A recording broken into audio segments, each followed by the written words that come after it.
Welcome back, friends. Welcome back to the Corbett Report. I'm your host, James Corbett of CorbettReport.com. It's July of 2023, and you're tuned into Questions for Corbett, that regular series where you ask the questions and I provide the answers. And this week we're going to take our cue from a question that came up in the course of last week's exploration in Solutions Watch. Specifically, you'll remember last week I was talking about how and when and why to cite your sources on Solutions Watch, and as part of that exploration, I was looking at an interesting Reddit post. Specifically, the Rothschilds took over the British economy and planet Earth in 1815 after the Battle of Waterloo, when they used their advanced courier system to get early intel and buy up the entire London Stock Exchange for pennies. In 1913, they took over the USA by creating the Fed. Now we are inflation slaves. And you'll recall that I interrogated the sourcing of that claim that was provided in this Reddit post, specifically the screenshot, of course, of a CIA document that claims to back this up somehow? Interesting. The Central Intelligence Agency agent, E. Mullins? No, of course, I did break that down, interrogate it, show why that specific citation to the CIA, as if the CIA was the source of this information, is wildly inaccurate and ridiculously irresponsible misinformation at best, and actively knowing disinformation at worst. But anyway, having said that, you will recall that from last week's Solutions Watch, and if not, I hope you will go and familiarize yourself with that edition of Solutions Watch. I think it's a particularly important one. But you'll also recall that I did put in the little aside there, if anyone's interested in actually digging into this claim and the sourcing behind it, it's a fascinating story, so if you ask me about it, perhaps I'll cover it in future Questions for Corbett. Well, I put out the call, and you answered it. I got several different emails from people asking for more information on this, so let's take a representative example from Tamara, who says, "Okay, James, I'll bite. Did the Rothschilds create the unconstitutional Federal Reserve private money printing institution for the elite/bankers to buy up all the assets and steal all the plebs' money via inflation?" All right, thank you for that question, Tamara. It's a good question, and I mean, really, literally, it's a good question. I see that you copy-pasted, essentially, this text from the Reddit post directly, which is a good tactic, because the more specific people are with their questions, the more satisfying the answer will be, I say. So, yeah, let's interrogate this claim quite specifically. So you'll remember that the claim from the initial Reddit post was summarized in the source image for this Reddit post as the Rothschilds created the unconstitutional Federal Reserve private money printing institution for the elites/bankers to buy up all the assets and steal all the plebs' money via inflation.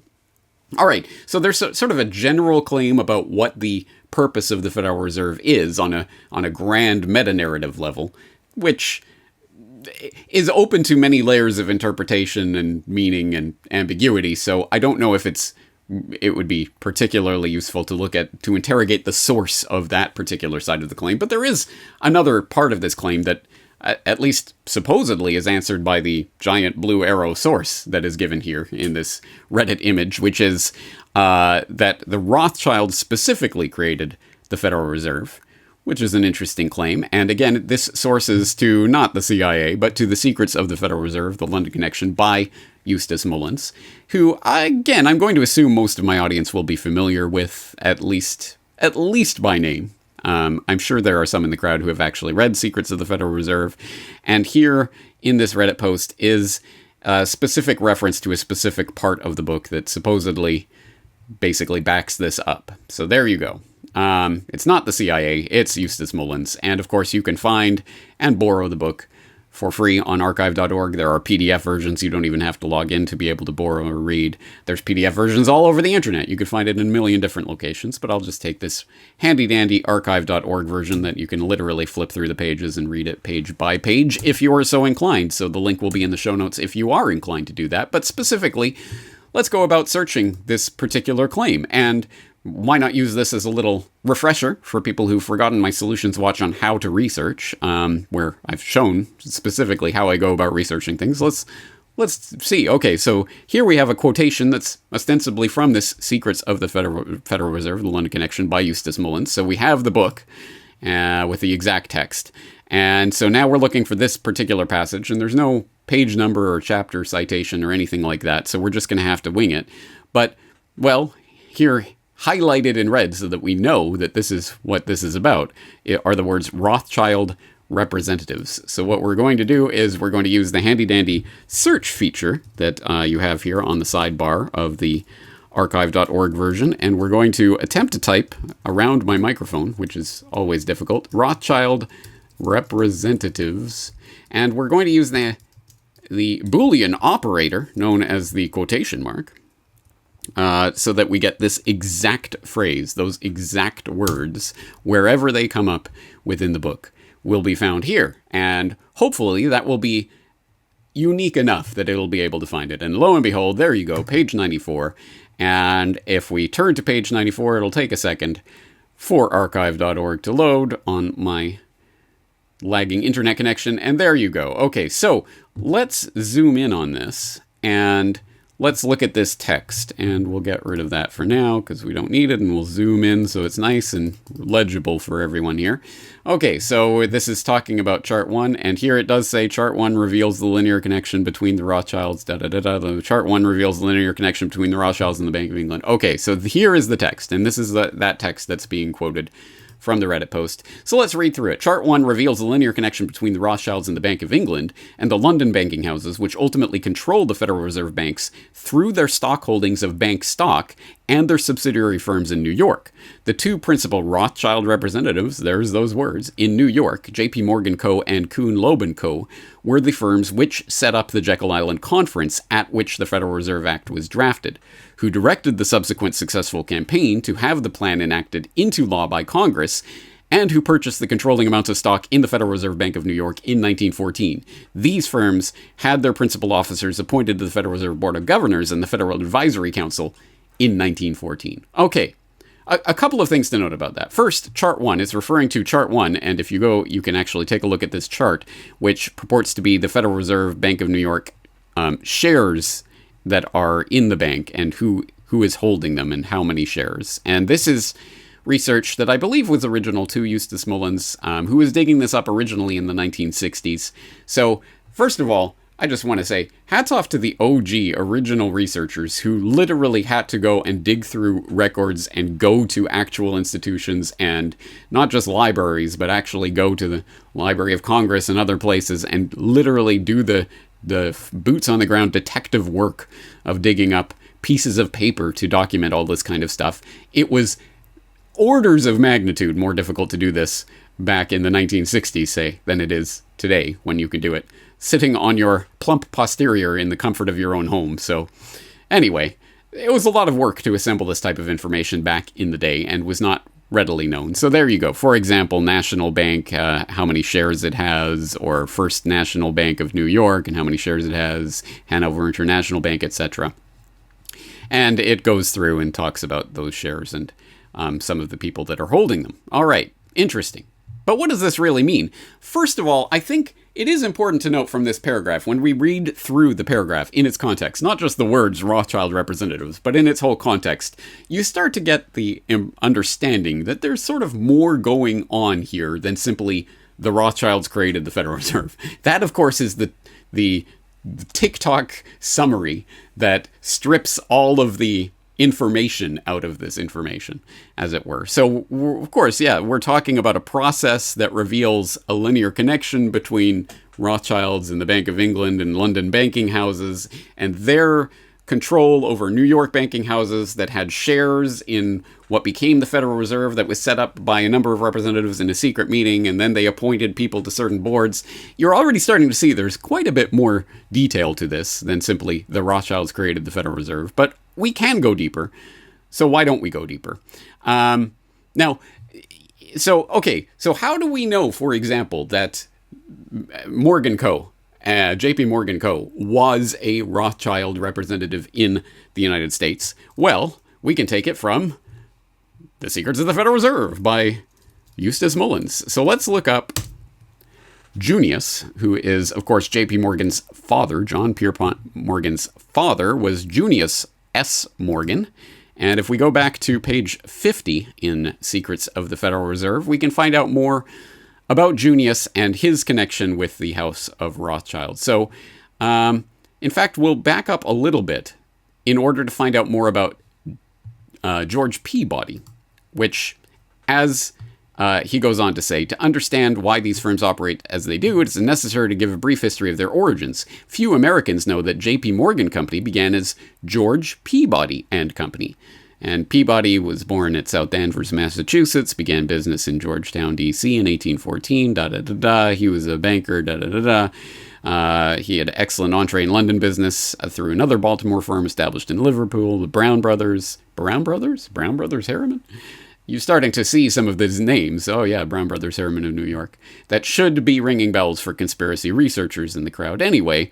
But now it talks about George Peabody, which you'll recall was the firm, the original banking house that gave birth to Junius Morgan, that gave birth to J.P. Morgan, literally. Soon after he arrived in London, George Peabody was surprised to be summoned to an audience with the gruff Baron Nathan Mayer Rothschild. Without mincing words, Rothschild revealed to Peabody that much of the London aristocracy openly disliked Rothschild and refused his invitations. He proposed that Peabody, a man of modest means, be established as a lavish host whose entertainments would soon be the talk of London. Rothschild would, of course, pay all the bills. Peabody accepted the offer and soon became known as the most popular host in London. His annual 4th of July dinner, celebrating American independence, became extremely popular with the English aristocracy, many of whom, while drinking Peabody's wine, regaled each other with jokes about Rothschild's crudities and bad manners, without realizing that every drop they drank had been paid for by Rothschild. And then it goes on to say, it's hardly surprising that the most popular host in London would also become a successful businessman, particularly with the House of Rothschild supporting him behind the scenes.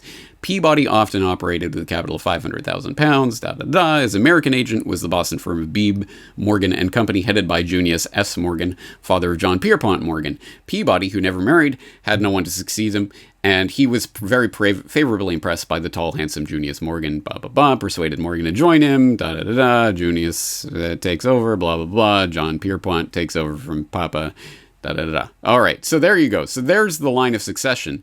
And it is important to know that, where is that exact phrase? I know, oh, yes, okay. George Peabody found that he had chosen well in selecting Junius S. Morgan as his successor. Morgan agreed to continue the sub-rosa relationship with N.M. Rothschild Company and soon expanded the firm's activities by shipping large quantities of railroad iron to the United States. It was Peabody Iron, which... Okay, so essentially, here is the basis of the core of the proof of the argument that Morgan was a Rothschild agent. And in fact, the more you research this online, you'll find everyone pointing back ultimately to Eustace Mullins, because he's the one who asserts this in The Secrets of the Federal Reserve, which you will note is a book that does actually have references. There are references and to some very... certain very mainstream sources and things that can be looked up and that were published by reputable publishers and what have you back in the day. So definitely things that you can track down and verify. But you will also notice that when it comes to this secret arrangement that allegedly began with Peabody in London, soon after he arrived in London, George Peabody, blah, blah, blah, you'll notice there is no reference for this story. This is a story that is being written by Eustace Mullins in the 1960s about something that allegedly happened to George Peabody over half a century before these words were written, in a secret agreement that apparently only Eustace Mullins knows about, or if he knows some reason why he is privy to the details of this secret agreement, he does not share it with the reader. And then he goes on to extend that to Junius Morgan, Peabody's successor, who continued the sub-rosa relationship. So now we know that the secret agreement that took place between Peabody and Rothschild that only Eustace Mullins knows about and that isn't sourced anywhere, it was continued by Junius Morgan after Peabody passed on the succession to Morgan. And how do we know that? Once again, no source. It's Eustace, trust me bro, Mullins, saying, I just know about this secret agreement that took place behind closed doors that there were no records of, that I can't cite anything, there are no sources, but I'm writing these words in this book, so trust me, bro. He doesn't even say how he knows it. It's just there. It's just written as if it exists. Of course, there was this secret agreement. So this is the kernel of the basis. Now, I don't want to do injustice to the complexity of this topic, because there is no doubt that absolutely there were a number of different working relationships between Morgan and the various banks and firms that he was involved with, and the various agents that he had, and agents of the Rothschild banking house in Europe, and the various things that they were involved in, and they had certain things that they were both involved in together, etc., etc. So there were definitely working relationships. But to say that there was some sort of working relationship and there were certain people that were connected to each other between the largest banking house in America and the largest banking house in Europe is not exactly rocket science. Of course there were relationships there. But what was the nature of that relationship? And who was subordinated to who? And in what way? And what were the terms of whatever arrangement there was? Again, Eustace Mullins has absolutely nothing to say about that. He simply asserts there was a secret agreement that made Morgan some sort of mind-controlled agent of the Rothschilds, and therefore anything that Morgan or Morgan's representatives did was actually a Rothschild thing. Which, okay, Eustace, trust me, bro, Mullins. Now, as I say, again, there is some genuine research in this book. I would not, absolutely, I'm not saying throw this entire baby out with the bathwater, but I am saying that on this point in particular, there is no evidence presented, zero, no evidence presented for why anyone should believe this story about the secret agreement that made Morgan a mind-controlled agent of the Rothschilds. That's not even to say, for the heart of thinking, that's not to say it's not true. It very well could be true. But I and you, unless you know of some secret document that I don't know of, have zero reason for believing it other than Eustace Mullins wrote those words on a piece of paper. That's not good enough for me. I need to know how Eustace Mullins supposedly knew about this secret agreement.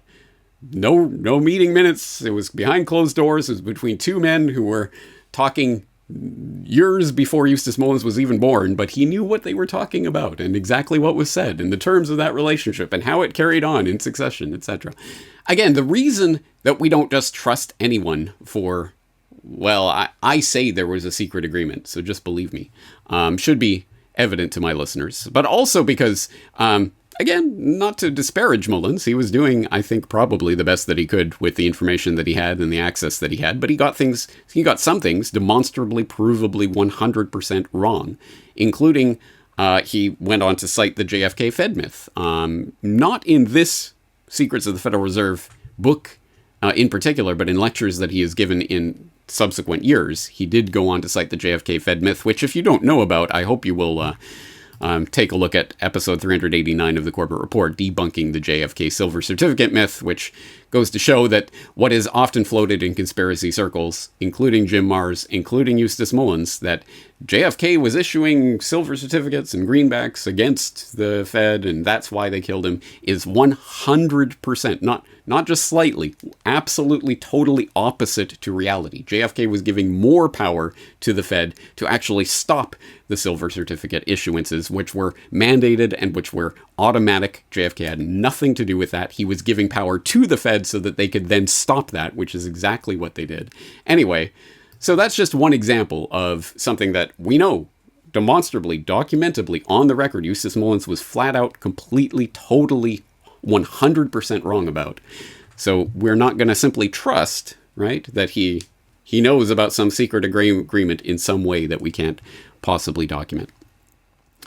So so have we really drilled down on this? Okay, well, anyway, so this sort of Mickey Mouse TikTok summary, the 2-second summary for the fluoride-addled normies in the crowd, the Rothschilds created the Fed. There may be more to say to it than that. But what? What does this mean? How does it work? So in order to understand that, we have to actually understand something about the Federal Reserve and the way it operates and the people who were involved in the creation of it, etc. So yes, the Federal Reserve Act was passed in 1913, but to complicate things even more, the Federal Reserve Act that was passed in 1913 was not the Jekyll Island Plan. What? Yes. Well, as I certainly did talk about in the Century of Enslavement documentary and subsequent work that I've done, the actual Jekyll Island plan was floated by Senator Nelson Aldrich after returning from Jekyll Island, but at the time, in the midst of the panic, or the aftermath of the Panic of 1907 and the we need a central bank crisis that ensued, people were looking at Senator Aldrich, who was known as the man, the banking man in the Senate. He was in the pocket of the banksters. Everyone knew it at the time. So everyone knew when Senator Aldrich arrives with this plan to create a central bank that's, oh, by the way, completely private and owned by the bankers. Everyone knew what that was, and no one fell for it, and it was roundly defeated. So the Federal Reserve Act that was ultimately passed was actually a separate plan, one that was at least forwarded in Congress by Carter Glass, of Glass-Steagall fame, or infamy, and Senator Robert Latham Owen. And it was meant as a compromise plan between the Jekyll Island plan of a completely private banking cartel and the William Jennings Bryan kind of idea of a governmental-controlled central bank. So here's a compromise, and that's where we get this decentralized central bank that the Fed likes to talk about. And don't worry, guys. See, this is created by Congress, and and the Federal Open Market Committee is appointed by the president. See, it's a government entity, but actually, for legal purposes, it's actually a conglomeration of regional banks that are private entities. What's going on? Oh, it's too much work to figure this out. Okay, whatever. Let's never talk about it again, which is essentially what the American public agreed to do. So yes, there's a lot more to go into this. But one of the things that this raises is the fact that what I have just gestured to, and I hope some of the people in the crowd have picked up on, is that, yes, at Jekyll Island, you had, of course, the Morgan interests at the table. You had Kuhn-Loeb at the table. You also had Aldrich at the table, obviously tied in with the Rockefeller family, which at that time was making its way into the banking community from its oil wealth into banking wealth. Again, as I've talked about in, for example, How Big Oil Conquered the World. But the name Glass, oh yeah, Glass-Steagall, oh wait, what was that about? Well, again, I hope that you remember, and if not, I really suggest you take another look at episode 317 of the Corbett Report podcast on the truth about Glass-Steagall, where I talked about the fact that Glass-Steagall itself was part of essentially a internecine banking war that was taking place between the rival banking clans of the Morgans and the Rockefellers. And that Glass-Steagall, which was propounded and promoted by Nelson Aldrich, a.k.a. John D. Rockefeller Jr.'s father-in-law, was kind of a dagger aimed at the heart of the Morgan Empire. And people who want to know more about that, please do follow this link from the episode 317 show notes, Separation of Commercial and Investment Banking, the Morgans versus the Rockefellers, which lays it out and talks about that. So it's important to understand, even on Jekyll Island, yes, the banksters were coming together at the table to talk these things over, but it doesn't mean they were one entity that they're all the same, and they're all controlled by one family. So there's no difference between them. There's no rivalry that goes on between them. There's no backstabbing. They're just one entity. They're the banksters, and they all work together. Well, not necessarily. Yes, of course, they came together to form the Federal Reserve when it suited their interests to do so, but they still were squabbling and fighting with each other, stabbing each other in the back at every opportunity in order to try to earn a leg up. And I think there's a lot more to be said about that type of rivalry and faction that goes on. So it's not a monolithic conspiracy that's controlled by one family at the top. Also, okay, so now let's get into the question of the Federal Reserve, because I think this probably is what is truly at the core of this. This is the question that it often comes down to. Who owns the Federal Reserve? Yeah, details schmeetails. But James, the Rothschilds own the Federal Reserve. Well, what does that mean exactly? We saw a gesture towards that in Secrets of the Federal Reserve in that chart that we were looking at, breaking down shares of ownership in the Federal Reserve Bank of New York. The Federal Reserve Bank of New York, which specifically is one of the 12 member banks of the Federal Reserve System. There was 12 regional banks, the New York Fed being one of them. undoubtedly, uncontestably, undeniably the most important by far, and whoever controls the New York Fed absolutely controls the Fed. But anyway, it is important to note that this is one regional bank. Okay, so what does that mean to have... There are shareholders in the Federal Reserve Bank of New York. What does that mean? Does that... Okay, so these are the owners, right? Well, in a sense, but what does that mean? Okay, so yes, there are owners of the Federal Reserve regional banks, which, oh, by the way, are private banks. And if you need confirmation of that, it is in my Century of Enslavement documentary. There you have the lawyer representing the Federal Reserve System literally arguing in court, yes, the regional banks are private banks. And thus, we're not privy to your access to information lawsuits. So yes, they are private banks. And who owns them? Well, the shareholders, right? But who are the shareholders? So yes, there are shareholders in the Fed, namely the member banks that make up the Federal Reserve System. Every nationally accredited bank that is part of the Federal Reserve System is actually required to purchase shares in the Federal Reserve, and those are the only shares that are offered. There are no publicly available shares of the Fed that are available. It is only for member banks, and you can get more information about this from various sources. For example, even the the Federal Reserve Bank of Richmond, which is one of the regional banks. You can find this on the Minneapolis page and others. But they talk about what membership actually entails, and let's see if we can blow this up a little bit so it's a little bit easier to read. And for example, they say that each state member bank must hold capital stock in the Richmond Fed. Fill in your regional bank of choice. They're all the same. In an amount equal to 6% of its combined capital and surplus, excluding retained earnings, with 3% paid in and the remaining 3% on call. The paid in portion from our community banks currently earns an annual dividend rate of 6%. So they take 6% of combined capital and surplus of the bank at the point at which they're joining, and they purchase shares in the Federal Reserve equal to that amount. And so bigger banks obviously get more shares, right? That's how that works. And the shares pay an annual dividend of 6%. So this is how the Fed gets to come in and say quite truthfully that the Federal Reserve System is not a profit-making institution. That's not what the banks are. That's not what this is about. This is about protecting the integrity of the banking system in the United States. So it's not a profit-driven thing. We don't make any profits. Well, okay, there are dividends that are paid on our shares, and those dividends are in the amount of 6% per year.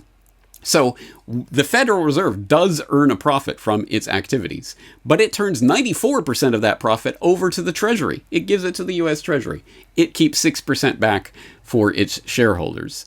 And that is not actually a trivial thing. You can find out more information about that. For example, New Republic had a article about that almost a decade ago. This is the Fed's most brazen and least known handout to private banks, where it talks about this system and the dividends that are paid on the shares. And it does note here, for example, in some ways, the stock is a... hold on, let me blow this up. In some way... Oh, I can't blow this up. Oh, there we go. In some ways, the stock is a membership fee to fund the regional reserve bank's activities. Only in this case, the stock pays a 6% dividend every year that the Federal Reserve makes money, as per Section 7 of the original Federal Reserve Act of 1913. The Fed's numerous advantages as a market player means it almost always turns a profit, so in practice, this is a large lump sum annual payment, mostly tax-free, by the way, to the roughly 2,900 banks in the Federal Reserve System. Within 17 years, banks automatically earn back the total stock purchase in nominal dollars, making any future dividends pure profit. Banks like JP Morgan Chase, around since the founding of the Federal Reserve, have reaped this benefit for 100 years. So yes, they do make money off of their membership of the Fed. But still, is this... So the member banks have shares which equate to ownership, in a sense, I guess, of the Federal Reserve System? But what does that mean? What is the Federal Reserve System? Is this some thing, some entity that you buy shares in, and that it's a business in that sense? Well, not really. What is the Fed? It is essentially a private cartel owned by the member banks themselves over the issuance of money in the U.S. system, and other such things besides. But it is essentially that. It is a monopoly cartel, or an oligopolical,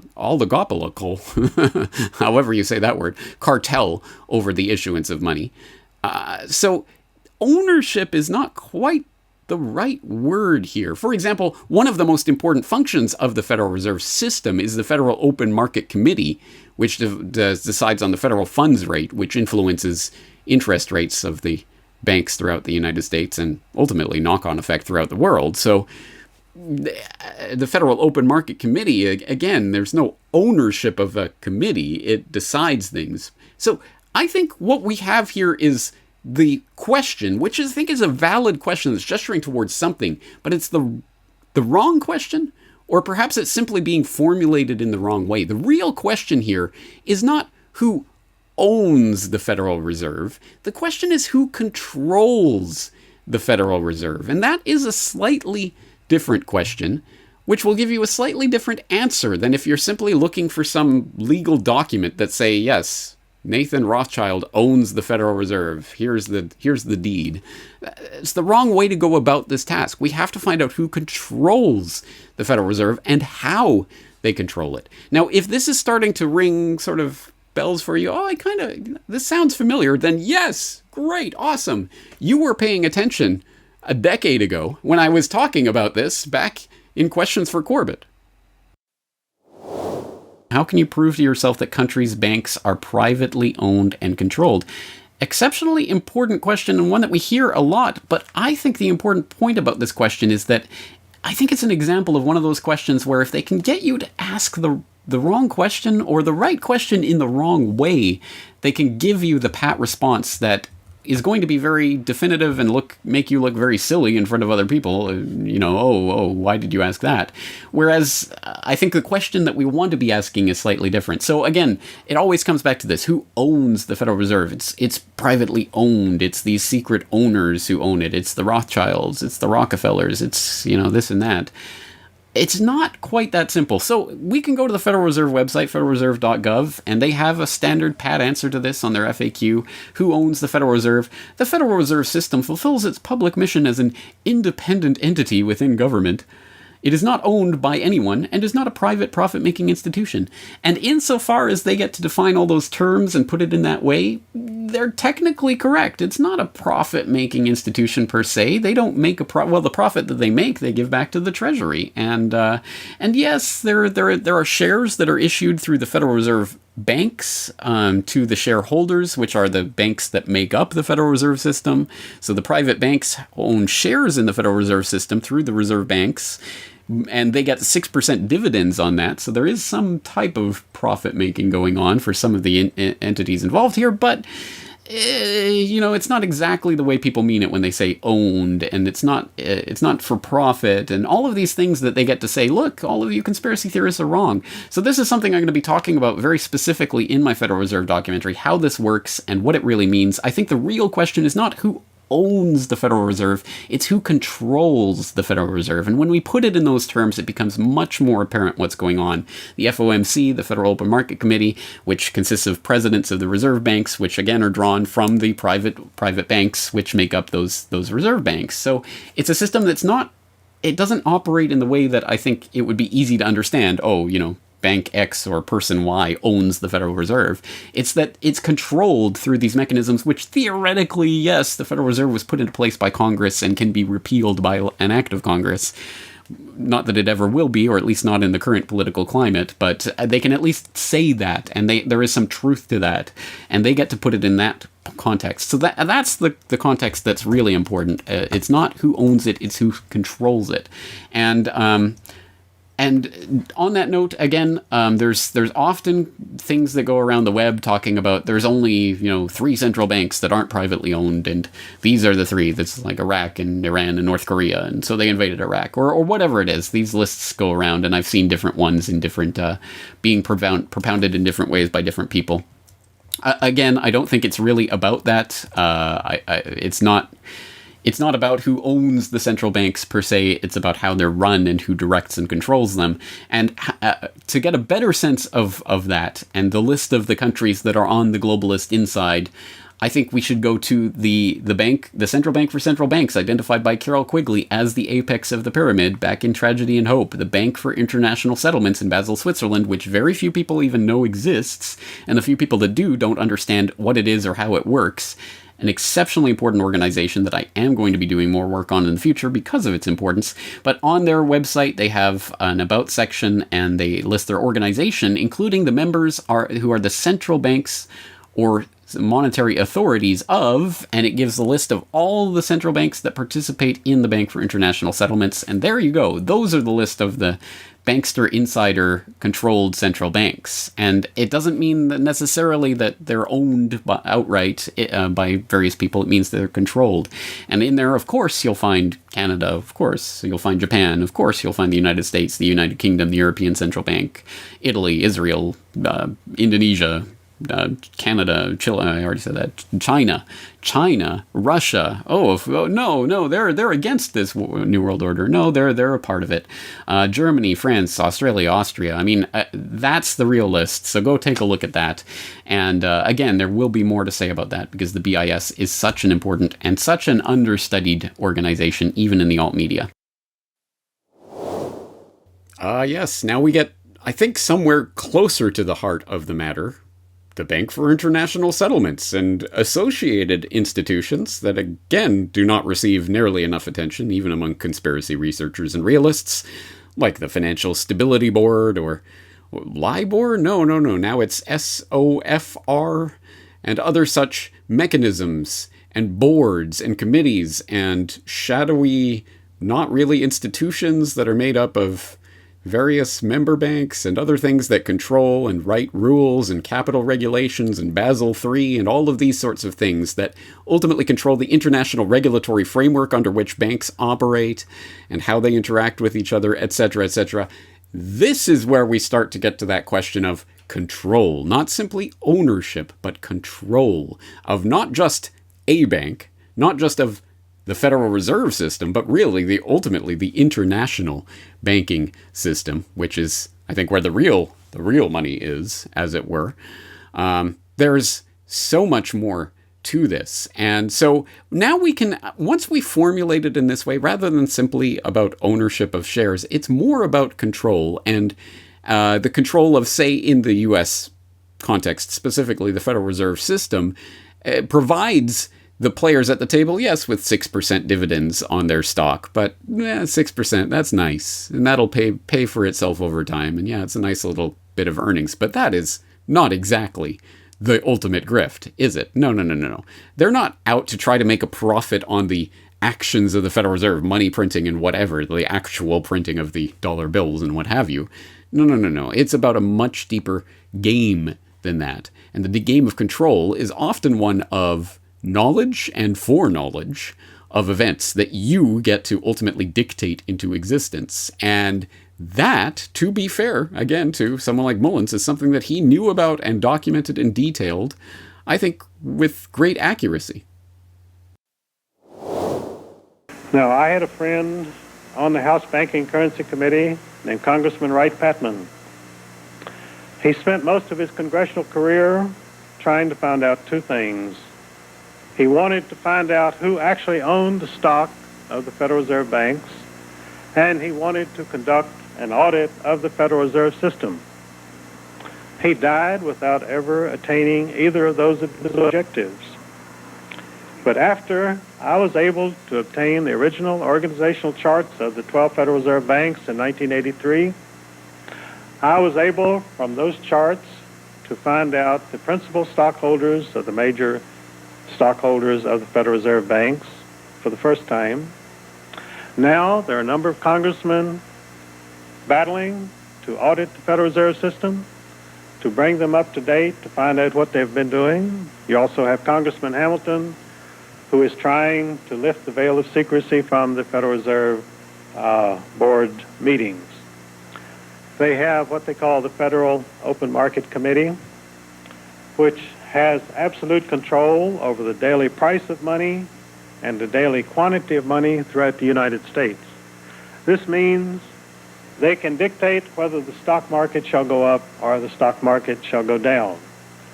Now, to have that information ahead of time is worth millions of dollars to anybody. So this is why they say they must operate in absolute secrecy. But these same governors of the Federal Reserve System are appointed by these banks And you can be pretty certain that the chief stockholders of those banks have some idea of which way things are going to go. They have some way of making their wishes known to the Board of Governors. When Paul Volcker was named chairman of the Federal Reserve Board of Governors by President Jimmy Carter, the New York Times stated that Volcker had been actually chosen by David Rockefeller and by Robert Russo. David Rockefeller was president of the Chase Manhattan Bank in New York, and Robert Russo was a partner of Brown Brothers Harriman. So you see, you have a very small crew running the affairs of the United States. And then, of course, when you had Alan Greenspan chosen as the next chairman of the Board of Governors of the Federal Reserve System, Alan Greenspan came to the Federal Reserve from J.P. Morgan Company. Now, I mentioned to you in November 1910, one of the Jekyll Island conspirators was Henry A. Davison, the right-hand man of J.P. Morgan at J.P. Morgan Company.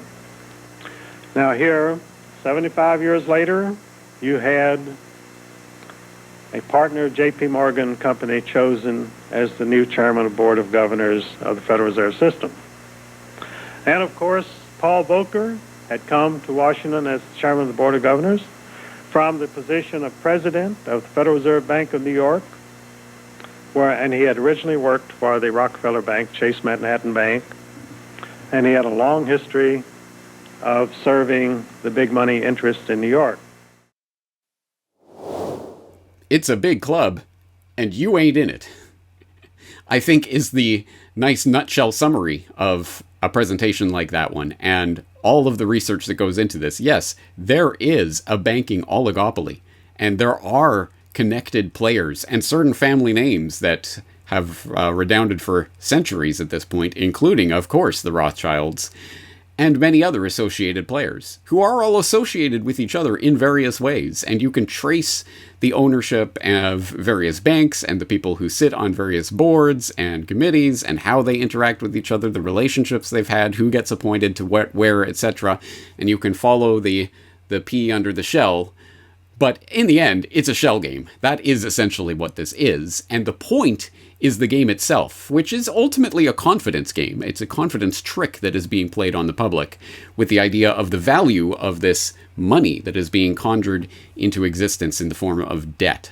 And I've had a lot to say on that over the years. I think there's a lot more to say. And ultimately, what is the real purpose and point of this? Well, again, as we can see, for example, in what Eustace Mullins is laying out there, if you sit on this Federal Open Market Committee, if you happen to be the chair of the Federal Reserve Board of Governors, you have remarkable power over the economy. You can, for example, you can highly influence whether it is a time of boom or bust, whether the economy is expanding or contracting, which industries are thriving, which are going to go under. And not only do you get to have some degree of control over that, you also happen to know that in advance, because it ultimately depends on your decisions that you are making. And do you think, is it possible that the people who sit in this oligopolistic system profit on the foreknowledge that they have? I think the answer may be yes, but maybe we don't have to speculate about that. Let's just look at one of the most important financial events of the past 2 decades, the global financial crisis of 2008-9, and the ensuing bankster bailout. The 2008 crisis and subsequent bailouts are merely the latest and most brazen examples of the fundamental conflicts of interest at the heart of America's privately owned central banking system. Beginning with the collapse of Lehman Brothers in September of that year, the Federal Reserve embarked on an unprecedented program of bailouts and special zero-interest lending facilities for the very banks that had caused the subprime meltdown in the first place. By the cartelization of the Federal Reserve structure, and thus not by accident, it was the very bank presidents who had overseen their banks' lending practices that ended up in the director positions of the Federal Reserve banks that voted on where to direct the trillions of dollars in bailout money. And unsurprisingly, they directed it toward their own banks. A stunning 2011 Government Accountability Office report examined $16 trillion of bailout facilities extended by the Fed in the wake of the crisis and exposed numerous examples of blatant conflicts of interest. Jeffrey Immelt, chief executive of General Electric, served as a director on the board of the Federal Reserve Bank of New York. At the same time, the Fed provided $16 billion in financing to General Electric. JP Morgan Chase chief executive Jamie Dimon, meanwhile, was also a member of the board of the New York Fed during the period that saw $391 billion in Fed emergency lending directed to his own bank. In all, Federal Reserve Board members were tied to $4 trillion in loans to their own banks. These funds were not simply used to keep these banks afloat, but actually to return these Fed-connected banks to a period of record profits in the same period that the average worker saw their real wages actually decrease and the economy on Main Street slow to a standstill. Now, as I certainly hope you're aware, that, of course, is a clip from Century of Enslavement, History of the Federal Reserve, where I documented the history of how the Federal Reserve came to be and what that institution is, what it represents, how it functions, how control over the economy that is vested in an entity like the Federal Reserve really functions and for whose benefit it functions. Spoiler alert, it's not your benefit that this functions for. It is the benefit of the banking oligopoly. Yes, not simply the Rothschilds, although obviously the Rothschilds, but many, many other banking institutions, families, and associated members besides. So I guess let's boil this down because everyone wants the 10-second version. Let's clip this out and make it into a TikTok video. Did the Rothschilds create the Fed? No. I guess you could say it was A. Pyatt Andrew and Senator Nelson Aldrich and Frank Vanderlip and Henry P. Davison and Benjamin Strong Jr. and Paul Warburg sitting there on Jekyll Island hashing out the details of what would become the Federal Reserve. But even then you have to add in people like Carter Glass and Robert Latham Owen into that picture and how that fits in or doesn't fit in with the received history of the Jekyll Island Plan turning into the Federal Reserve Act. And then, of course, you have Wilson, but Wilson, of course, being puppeted by House and who was House working for. And we could complicate this greatly. There are many, many, many people. Oh, sorry, we've already gone over the TikTok time limit in just attempting to answer that question. Did the Rothschilds create the Fed? No. Many, many different players sat down at the table to create something like the Federal Reserve that functions in their interests. And there are many, many players who still, to this day, will maintain and defend that system because it is in their interests. And they will squabble with each other. And they will backstab each other to gain relative advantage in that system that they have created. Stop me if you've heard this before. It's a mafia. And the mafia will fight with each other, have wars, have turf wars, have battles between each other, assassinate each other, etc. But if somebody steps in to try to come against the mafia, you better believe they'll all band together and protect their fundamental racket. So this is the analogy because it is organized crime. That is what is happening, and that is what the cartel power over the monetary system that the Federal Reserve is. It is organized crime, and you better believe there are organized crime families like the Rothschilds and many others that have been floating around for generations and generations that continue to exert incredible influence over this process, but they're not the only ones. And this is not a trivial distinction. It is not a trivial distinction to say, well, actually, the Rothschilds don't own the Federal Reserve. No, it is a meaningful distinction because our answer, not just our answer to this question, but the way that we formulate this question, who owns the Federal Reserve, is expecting a sort of pat, easy to understand, easy to digest, no understanding needed answer. It's the Rothschilds. Okay, so now we'll get rid of the Rothschilds and everyone will live in kumbaya harmony because that will be over. That is not how this works. No, we have to understand this is a system of control that is predicated on a number of different interests coming together and agreeing to make some form of peace with each other in order to create a system that benefits them and their families at the expense of ours. And until we understand that in its greater complexity, we have no hope of fundamentally defeating or dismantling a system like this. Again, it's not a question of just resigning or rescinding the deed of ownership of the Federal Reserve. That's it, Rothschilds. We're crossing your name off and tearing up this ownership deed, and now it's ours. That's not how this works. So we have to stop living in cartoon fantasy land and understand this system in all of its complexity and realize that, oh, this isn't just one little easily understandable, identifiable thing. This is part of a vast interlocking system and web of control that is predicated on many, many, many different parts of the oligopoly coming together to make it function. And so in order to really attack the Federal Reserve, we have to start attacking some of the fundamental premises upon which this entire system lies. Why do we need a central bank in the first place? What is the point of it? And then we can start interrogating the assumptions upon which that is based. Why do we need a government? From whence did it derive its authority and legitimacy? And how does it get the power to institute things like the Federal Reserve in the first place? Anyway, so you have to go layers and layers deep, and it involves painstaking research and understanding and piecing things together and following dots and realizing that there are multiple players with their own agendas and following a number of balls in the air. And I realized that is not going to be the answer that Joe Sixpack and Jane Soccer Mom want. And that's not the one they'll ever accept. It's going to come down to some version of it's the Rothschilds, I tell you. And understandable. I get why the masses wait for that. And I get why the masses find succor in the idea that there's the problem. And if we just take care of that, let's just storm the Bastille and we'll have our glorious French Republic.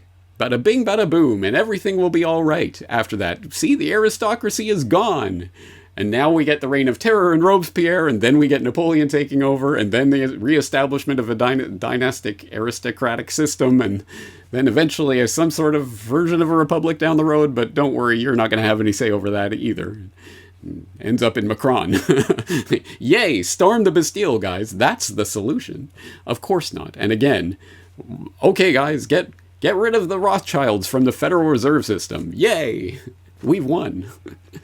It's cartoon fantasyland stuff. We have to grow up. We have to look at more detailed information about the way this system works, and we have to start attacking it at its roots, not thinking about the comic book fantasy of, oh, there we go, there's the bad guy, and we'll just get rid of that bad guy family, and everything will be fine. That is not how this works. So if you want, and this is a big task, so I recognize that a lot of people will not want to take up this mantle. But if you want to start getting into the research, well, obviously there are a number of resources that will be in the show notes linked up here to some of the things I've talked about and articles I've referenced, etc., that I would highly suggest you start delving. Humbly suggest Century of Enslavement, the History of the Federal Reserve. If you haven't seen it yet, this would be a high time. If you are interested in this subject, I suggest you check out my documentary on this subject. Now, it is, of course, as with everything I do, available 100% for free. Free download of audio, free download of video, complete hyperlinked transcript of the entire documentary is available for free at CorbettReport.com/Federal Reserve. No sign up, no email newsletter gimmick or anything of the sort. It's just there, and you can access it, make use of it. There are hundreds and hundreds of references in that documentary, all hyperlinked, so you can go and start exploring this information to your heart's content. You can also purchase a physical copy 2-DVD set from the New World Next Week store at newworldnextweek.com.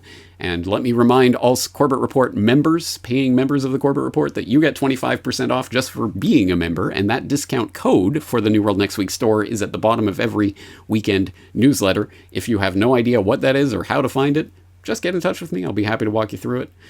But on that note, there's a lot to explore here, and so I hope people will start to expand their horizons when it comes to this question of ownership of the central bank, and start looking into the idea of control and how that really functions. A lot more to be said on this subject, but I trust that you'll have those questions, and we can explore them in further editions of the Questions for Corbett series as those questions start to come in. But I think that'll do it for today's exploration. I think we've put a lot of meat on the table, so let's dig in and see what we can chew out of it. On that note, on that highly elaborate analogy, I'm going to leave it there for today. I'm James Corbett of CorbettReport.com, thanking you for joining me and asking you to join me again in the near future. Money. It is the economic water in which we live our lives. Will you tell the American people to whom you lent $2.2 trillion of their dollars We spend our lives working for it, worrying about it, saving it, spending it, pinching it. So all that information is available in our commercial paper program. And who got the money? But what is it? Where does it come from? How is it created? Who controls it? They tell us who they are. No. 100 years ago, in 1913, the Fed was created. The banking cartel wrote their own rules and regulations. They're not agencies, Your Honor. They're persons under FOIA. There is no other agency of government which can overrule actions that we take.